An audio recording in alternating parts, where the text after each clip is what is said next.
Jai Shri Krishna. And today, let us meet Roshni Shehnaz. I met Roshni a few years back at the annual happiness event of her NGO, Meher Roshni Foundation, that is conducted each year since 2013 for about 200 underprivileged kids. This event every year takes place at Whistling Woods International, the premium film school in Mumbai, India. They support her through her social endeavors as she goes back a long way working with Mukta Arts Limited and as senior faculty producing for Whistling Woods.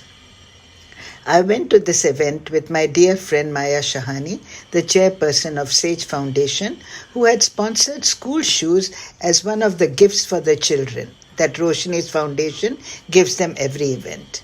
It was such a joy to interact with those loving kids while we distributed the shoes and other school items that Roshni had arranged through her foundation.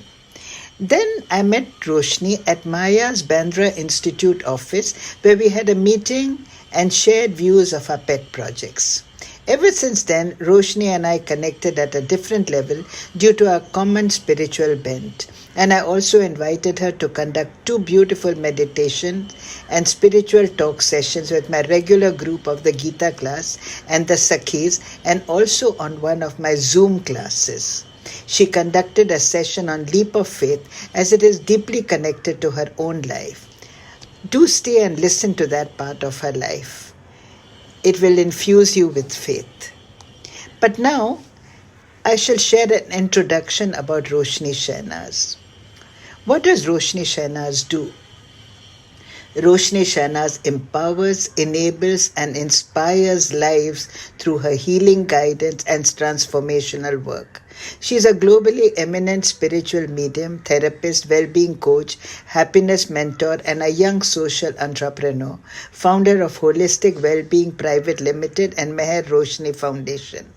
She is also a holistic therapist and training provider accredited by the International Practitioners of Holistic Medicine, UK, and director for the Unity in Diversity India chapter of the Global Dialogue Foundation in Australia. She is the author of the 2016 bestseller Angels Speak, and recently been honored with the Silver Prize at the Golden Door International Author Awards for Truth and Integrity of the Written Word in Singapore, and the Rex Karmavir Golden Door Bronze Medal as a Champion of Truth on 5th September 2020. The Mentor X Dr. Sarvapalli Radhakrishnan Award of Honor at the Educators Commendation Ceremony in September 2020. She is also the recipient of the Rex Karmavir Puraskar Jyoti Award 2019, Global Leadership and Excellence Award at the World HRD and CSR Congress in 2017, and many other prestigious awards for her work and as a woman achiever and as inspirational women leaders of tomorrow. She is also an honorary member of the Internal Sexual Harassment Committee of the CGHS Mumbai, Ministry of Health and Family Welfare, Government of India. She has also been featured twice in the Khalid City Times, done 2 successful live guidance guest shows on Spice Radio Dubai, featured on Radio 1 Pune, and was a columnist with her Angel Guidance Answers in the famous Bombay Times, which gave great strength and guiding light to the readers.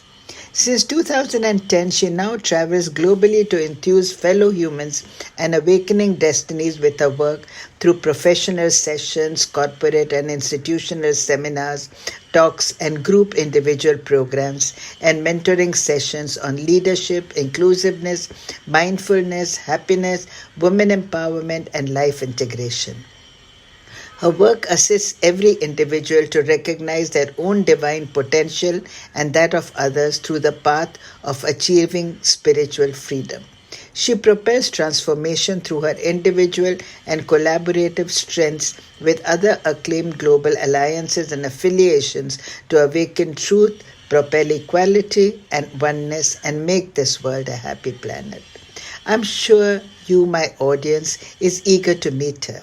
And here she is, always ready to share her inspiring experience that transformed her from this glamorous Bollywood world into this highly spiritual guide and well-being coach. So I give you Roshni Shehnaz. Namaste, everyone. Thank you, Shakunji, so much for this lovely introduction. And yes, it was a really blessed time when we met at our Meher Roshni Foundation's happiness event. Thank you so much to Maya ma'am as well for bringing you along. So, to your question, Shakunji, this entire change from the social butterfly to this person who is aligned to the will of God, it has taken quite some time. I was never very spiritually inclined or moved towards spiritual reading or anything before my spiritual awakening started about 12 years back. It was in 2009, actually, early 2009, that I started experiencing things. I started getting messages out of nowhere, and so on forth. But the attribute to this spiritual awakening, I feel, happened or the seeds were sown in 2005, 2006, when I went through my life death illness. I was hospitalized and I lost almost 2 years of my life at that point in time in the Mumbai floods of 26th July. I got leptospirosis during that time, and I also recovered actually.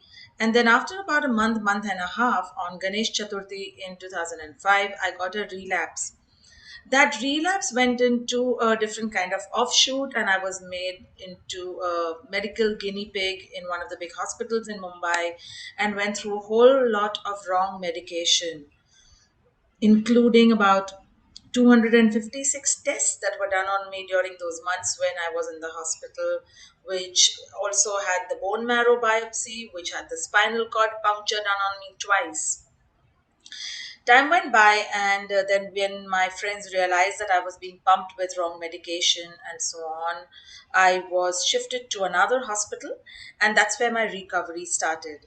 About a week down in that hospital, they realized that I could not move waist downwards because I was partially immobilized, and they attributed that possibly to the spinal cord puncture that had happened or was done in the earlier hospital. But all said and done with all of these, the entire 2 years of my life that were there, I was lying in that bed not knowing what's in store. I didn't know whether, when I would come out of this. And others thought if I would come out of this. But something deep inside me had this faith that I will come out of it. I didn't know when. That completely, how can I say, that subconscious innermost voice kept telling me that I would come out of it. And with that grit and determination all through those months, where I was in the ICU almost 28 kgs in weight, and anyone who saw my reports, all the doctors who saw my reports, first asked, since when is this person in coma? Though I was not in coma, I was between lives. I couldn't see properly. I couldn't, I had this blurred vision. I could speak, but at a slower pace. Sometimes it would be a babble of sorts, and so on. And with God's grace, all of it got done, and I recovered in 2007. And I went back to my films and media life. So 23 years, at that time 20 years in films and media in hardcore Bollywood. I had traversed from being a director, creative director, executive producer, director, artist relations to various role plays throughout in television and films as well. And after that, when this started happening, I really didn't know where to go.